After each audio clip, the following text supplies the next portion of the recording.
Hello everyone, कैसे हैं आप सब लोग। जैसे कि हमने पिछली वीडियो में बोला था, हम आपके लिए क्वेश्चंस लाएंगे, एमसीक्यू लाएंगे। तो आज हम आप सभी की इंतज़ार की घड़ी ख़त्म करते हैं और आज हम मोस्ट एक्सपेक्टेड क्वेश्चन जो इस अकाउंटेंसी में बनता है, आपके पेपर में आने के चांसेस हैं, वो लेके आए हैं। Hope you all like it. ठीक है, तो देखते हैं कि कैसे क्वेश्चंस रखे हैं हमने।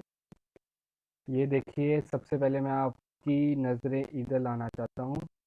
ये जो है हमारा, ये है पार्ट 1। इसका मतलब इस एमसीक्यू के भी हम बहुत ज़्यादा पार्ट्स बनाने वाले हैं, क्योंकि बड़े से बच्चे अब कमेंट सेक्शन में लिखने वाले हैं कि सर आपने तो पीछे वाली स्लाइड में लिखा था स्कोर 30 आउट ऑफ 30, लेकिन इसमें तो क्वेश्चन ही 20 है। ठीक है, तो आज हम 20 क्वेश्चन करेंगे जो आपके पिछली हमने वीडियोस की हैं उसी पे बेस्ड होंगी, जनरल, लेजर और अकाउंटिंग क्वेश्चन पे। ठीक है, और अपना अपना साथ में आईक्यू टेस्ट भी करते रहना, और प्लीज़ कमेंट सेक्शन में ये भी लिख देना कि आपको कितने आंसर्स आते थे, और आपको कोई डाउट भी होगा वो भी मेंशन कर देना। चलो आज हम देखते हैं आपका फर्स्ट क्वेश्चन। फर्स्ट क्वेश्चन में बोल रहा है वो, uh payment of ₹100, uh payment of ₹100 to Azad transporter. ठीक है, for bringing machine to factory should be debited to. ठीक है, इस क्वेश्चन में उन्होंने क्या बोला है, ये जनरल एंट्री से रिलेटेड है। ठीक है, उन्होंने बोला आपने 100 रुपया दिया किसी आज़ाद ट्रांसपोर्टर को। ठीक है, for bringing machine to factory.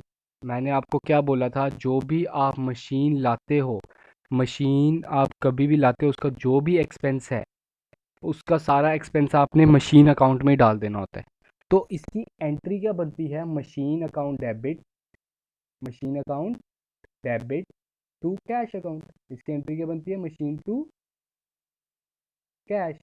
तो उन्होंने बोला व्हाट शुड बी डेबिटेड, तो इसमें हमने डेबिट किसको करना है, किसको डेबिट किया हमने, मशीन को। तो आपके फर्स्ट क्वेश्चन का आंसर है मशीन अकाउंट। ठीक है, बड़े से बच्चे इसमें आज़ाद ट्रांसपोर्टर कर देंगे। हमने मशीन लाई है, मशीन के ऊपर जो भी खर्चा होगा उसी में इंक्लूड करना है। ठीक है, अगला question, goods worth ₹50 given as charity should be credited to. उन्होंने बोला आपने गुड्स, 50 रुपए के गुड्स जो थे चैरिटी में दे दिए, शुड बी क्रेडिटेड टू। ठीक है, जब भी आप चैरिटी में दोगे, आपकी इसकी एंट्री हो जाएगी चैरिटी अकाउंट डेबिट टू। आपने अगर कैश दिया होता तो हम क्या करते, कैश। इधर आपने क्या दिया है, गुड्स दिए हैं। जब भी आपके गुड्स बाहर जा रहे हैं, सेल तो आप कर नहीं रहे, ये आपकी सेल थोड़ी है कि आपने बेचे हैं सामान, आपने चैरिटी में दिए हैं। तो इसमें आप डेबिट किसको करोगे, परचेज को डेबिट करोगे। ठीक, क्रेडिट करोगे, सॉरी। ठीक है, किसको क्रेडिट करोगे, परचेज को।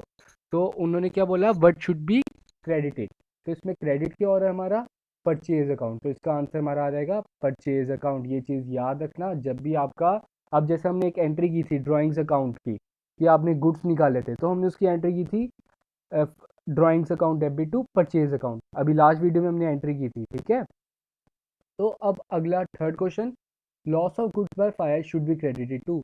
आपको लॉस हो गया, फायर, आपकी गोडाउन में आग लग गई तो उसके कारण लॉस हो गया।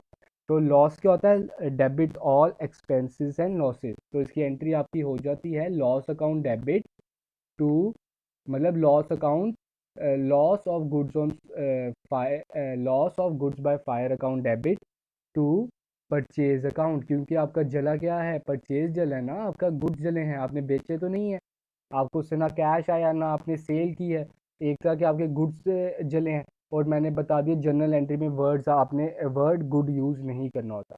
तो उसके लिए आपके इसका भी आंसर क्या रहेगा, purchase account. Fourth question, goods of value 100 withdrawn bye owner for private use. अब उसने प्राइवेट यूज़ के लिए निकाले हैं गुड्स, अपने पर्सनल यूज़ के लिए उसने गुड्स निकाल दी हैं 100 रुपये के। तो ये हमने पिछली वीडियो में भी एंट्री की थी, इसकी एंट्री थी drawings account debit to purchase account.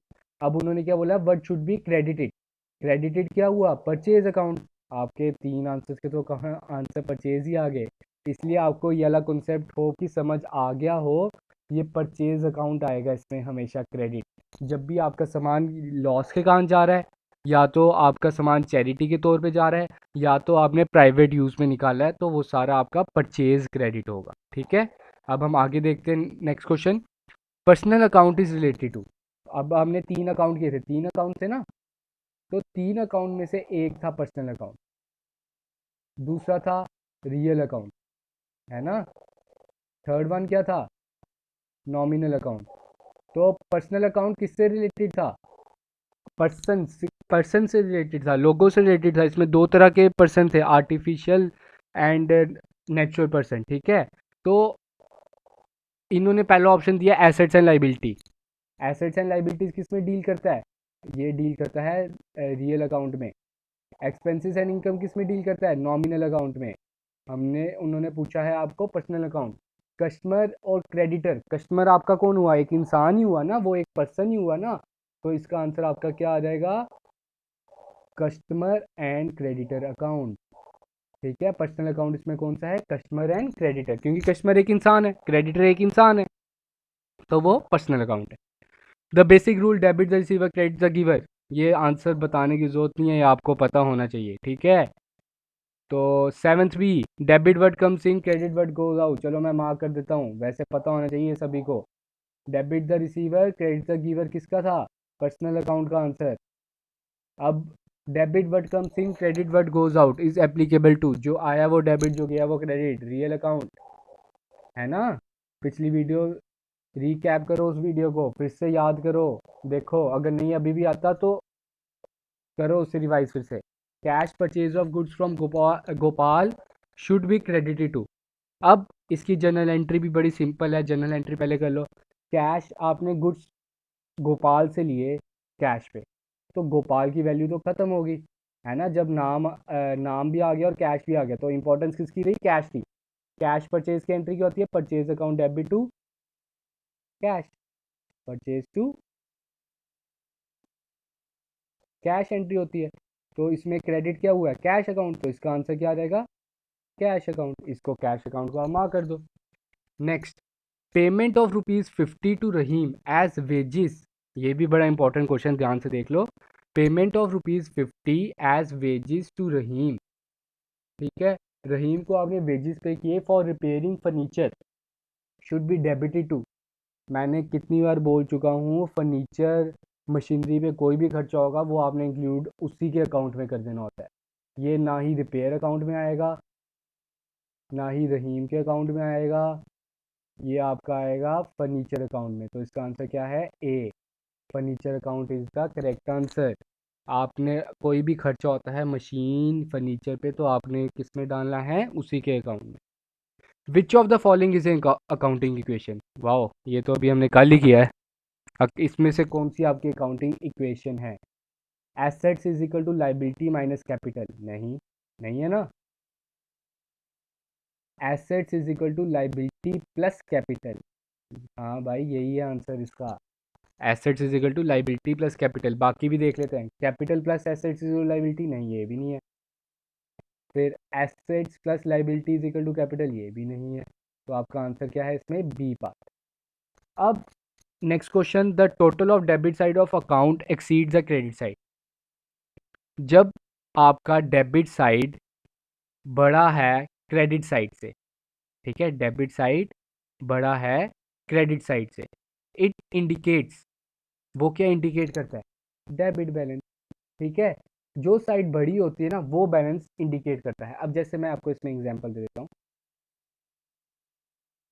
हमने जैसे कल ही बनाया था, अकाउंट्स बनाए थे, ठीक है, अकाउंट्स बनाए थे हमने। ये था आपका अकाउंट, मतलब लेजर अकाउंट। आप क्या करते थे, इधर अमाउंट डाली, समझ लो इधर आपका आता है टोटल 100, ठीक है, और इधर टोटल आता है 80, ठीक है। तो ये वाली क्रेडिट साइड छोटा है, उन्होंने क्वेश्चन में यही बोला ना, when debit side exceed the credit side, तो हम इधर क्या करते थे, बाय बैलेंस लिख देते थे, ये लिखते थे ना, बाय बैलेंस। लेकिन ये तो क्रेडिट साइड आया बैलेंस, बैलेंस कितना आया, ₹20। लेकिन उन्होंने क्या बोला, वट बैलेंस इंडिकेट, ये कौन सा बैलेंस इंडिकेट करता है। अब ये अगले साल में कहाँ बैलेंस चल जाता है, दूसरी साइड चल जाता है ना, तो ये बैलेंस इधर आ जाएगा। तो ये वाला बैलेंस पूछा जाता है क्वेश्चन में, ना कि ये वाला बैलेंस, ठीक है। तो आपका कौन सा बैलेंस आया, डेबिट बैलेंस आया, तो इसका आंसर डेबिट बैलेंस है। The balance of cash account indicate. अब हमने कैश अकाउंट बनाया था, ठीक है, मैंने आपको पिछली वीडियो में ही बता दिया था, लेजर अकाउंट में ही, जब आपने कैश अकाउंट बनाया था या आप डेटर अकाउंट बनाते हो, आपके पास डेटर आया एक दिन, भाई साहब मुझे बताइए कि मेरे अकाउंट में कितने पैसे अभी आपको देने वाले बनते हैं, ठीक है, तो आप उसका अकाउंट बैलेंस करते हो, जो अमाउंट बचता है वो उसका बैलेंस बचता है। तो कैश अकाउंट का भी तो वही है। तो कैश अकाउंट का बैलेंस क्या इंडिकेट करेगा? कैश इन हैंड, आपके उस दिन, जिस दिन आप बैलेंस करोगे ना, जिस दिन आपने अपने अकाउंट्स बैलेंस किए, आपको पता चल जाएगा कि उस दिन आपकी आपके पॉकेट में, आपके बिजनेस में कितना पैसा पड़ा हुआ है। अब सोचो आपके बिजनेस में आता है 1000 रुपये, लेकिन आपकी पॉकेट बैलेंस में आया 1000 रुपये, लेकिन आपके पास पड़े हैं 900 रुपये।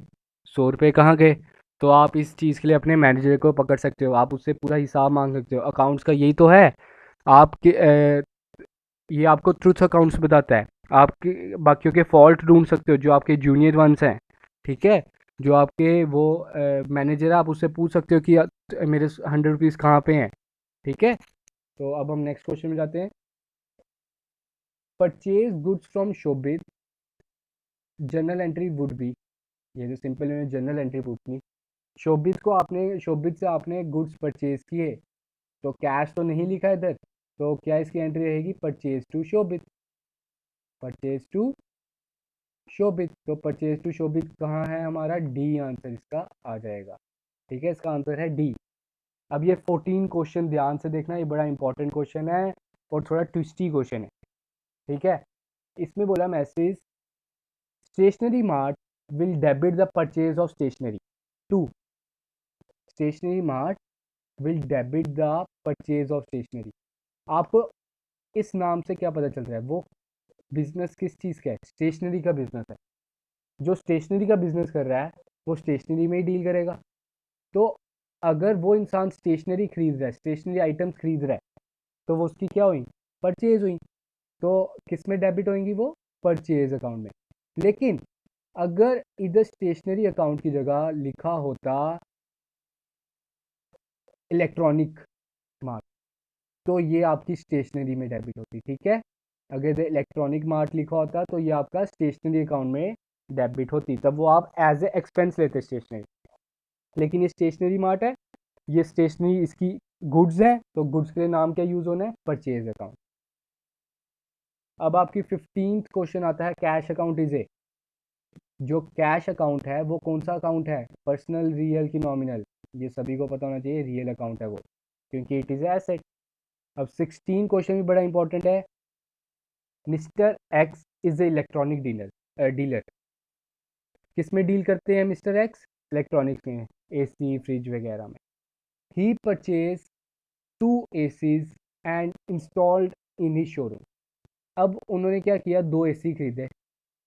अब ये थोड़ी है कि जो बंदा जिसका बिजनेस करता है वो यूज़ नहीं कर सकता उसको, वो भी यूज़ करता है ना, उसे भी तो अपने शोरूम में एसी लगाना है। इंस्टॉल्ड इन ही शोरूम, उसने वो जो एसी 2 खरीदे ना वो शोरूम में इंस्टॉल किए। उसने ये जो 2 एसी खरीदे हैं ये बेचने के लिए नहीं लिए उसने, किस लिए लिए? शोरूम में इंस्टॉल करने के लिए। In the books of X the cost of 2 ACs would be debited to.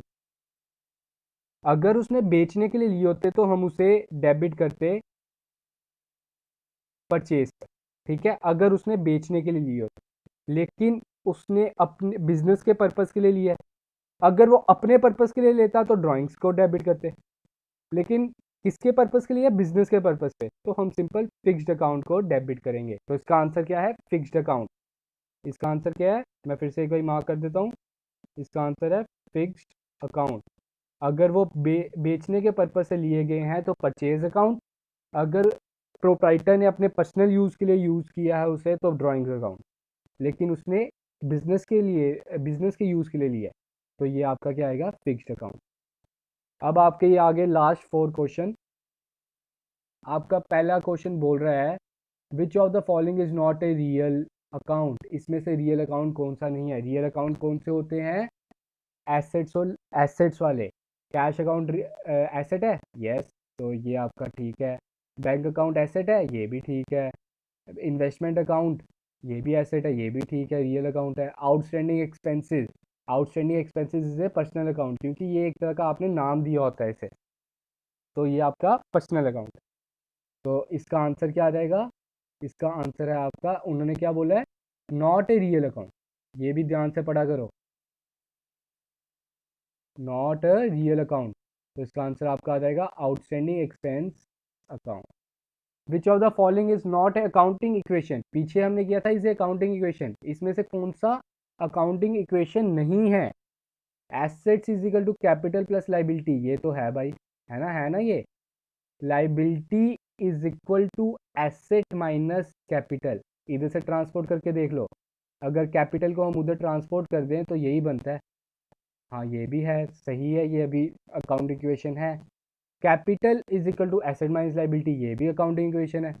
Capital is equal to asset plus liability, तो आपका आंसर क्या आ जाएगा? D1। इसमें आंसर क्या है आपका? D1। ये ध्यान से सुन लो, ये नहीं है, क्योंकि जब आप लाइबिलिटी को उधर ट्रांसपोर्ट करोगे इसमें, तो उधर जाके वो माइनस होती है, ना कि ये प्लस होती है। तो ये आपका इसका आंसर है डी पार्ट।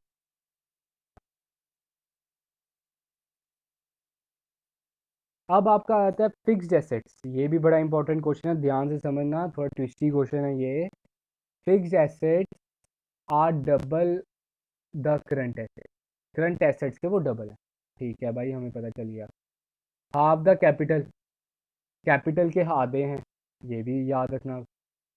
करंट एसेट्स है 3 लाख, जो करंट एसेट्स हैं 3 लाख है, तो फिक्स्ड एसेट्स कितने होंगे? उन्होंने क्या बोला, फिक्स्ड एसेट्स क्या है? करंट एसेट्स के डबल। तो करंट एसेट्स ही अगर 3 लाख हैं तो फिक्स्ड एसेट्स हमारे हो गए 6 लाख, है ना। अब आगे बढ़ते हैं, इन्वेस्टमेंट्स आर 4 लाख, जो इन्वेस्टमेंट्स है वो 4 लाख है, ठीक है। Then the current liability recorded in the balance sheet would be, उन्होंने करंट लाइबिलिटी पूछी, ठीक है। फिक्स्ड एसेट हमें पता चल गए, अब कैपिटल भी निकाल लेते हैं। उन्होंने क्या बोला, फिक्स्ड एसेट जो है is half the capital, capital के आधे हैं, मतलब एक तरह का हम बोल सकते हैं कैपिटल जो है फिक्स्ड एसेट्स की डबल है। तो कैपिटल आपकी कितनी हो गई? 12 लाख। कैपिटल आपकी कितनी होगी? 12 लाख। तो अब जैसे ये अकाउंटिंग इक्वेशन का असली में क्वेश्चन है, ठीक है। अभी मैं वाइट स्क्रीन में चल जाते हैं हम, उधर हम देखते हैं अकाउंटिंग इक्वेशन क्या बोलती है। Assets is equal to liability plus capital, ठीक है, यही बोलती है। एसेट्स हमारे आगे, पहले फिक्स्ड एसेट्स हमने कितने निकाले अभी? 6 लाख। करंट एसेट्स कितने निकाले? प्लस मैं कर देता हूँ करंट एसेट्स 3 लाख। फिर इन्वेस्टमेंट भी दिया, इन्वेस्टमेंट भी हमारी एसेट है, इन्वेस्टमेंट उन्होंने दी है 4 लाख, ठीक है। Is equal to current liability हमें नहीं पता, है ना, लाइबिलिटी हमें नहीं पता, उन्होंने हमें वो दे दिया कैपिटल, कैपिटल कितनी है? 12 लाख, ठीक है। अब हो जाएगी solve, 6 + 3 + 4 13, 13 is equal to liability plus 12, इधर ये 12 क्या हो रहा है? प्लस हो रहा है, उधर आके माइनस हो जाएगा, तो लाइबिलिटी कितनी होगी आपकी? 1 lakh. Liability is equal to 1 lakh, इसका आंसर है आपका ये बी पार्ट, 1 लाख। और आज का आपका लास्ट क्वेश्चन है अब, which of the following is incorrect, इनमें से कौन सा इनकरेक्ट है? Goodwill is equal to intangible asset, हाँ भाई मैंने बताया था वो इंटेंजिबल एसेट है। गुडविल होता क्या है? Goodwill is a asset which helps to earn more profit, it is a reputation of the business, आप रेपुटेशन को टच नहीं कर सकते ना, तो ये आपका इंटेंजिबल एसेट है, उन्होंने इज इनकरेक्ट बोला है। Sundry debtors is equal to current asset, sundry debtors भी मैंने बताया था, एग्जाम्पल दी थी सेकेंड वीडियो में, कि जो वो सन्ड्री डेटर्स है वो करंट एसेट्स होते हैं, ये भी करेक्ट है। Outstanding expenses is equal to current assets, outstanding expenses, outstanding expenses क्या हो गए? जो पैसा अभी आपने देना है, आपका देने वाला बन गया है, मैंने एग्जांपल दी थी ट्यूशन फीस की, आपकी ट्यूशन फी आपने समझ लो इस मंथ की देनी है, आप असली में देते थे हर मंथ की फर्स्ट को, तो आपने अभी तक अप्रैल मंथ की नहीं दी, एक तरह की वो एक्रियू कर गई है ना, आपकी देने वाली बन गई है ना, लेकिन आपने दी नहीं है, तो वो आपकी लाइबिलिटी है, ना कि करंट एसेट्स। तो आपका इनकरेक्ट क्या आ जाएगा आंसर, सी वाला। तो इसका आंसर है आपका C1। ठीक है, आज की हमारी वीडियो इधर ही ख़त्म होती है। होप कि आपको मैक्सिमम क्वेश्चंस की समझ आ गई हो, और प्लीज़ हमें सब्सक्राइब करके रखें, आगे भी हम अपलोड करते रहेंगे। इसका पार्ट 2 भी बहुत जल्द आ जाएगा। Okay, thank you, have a good day.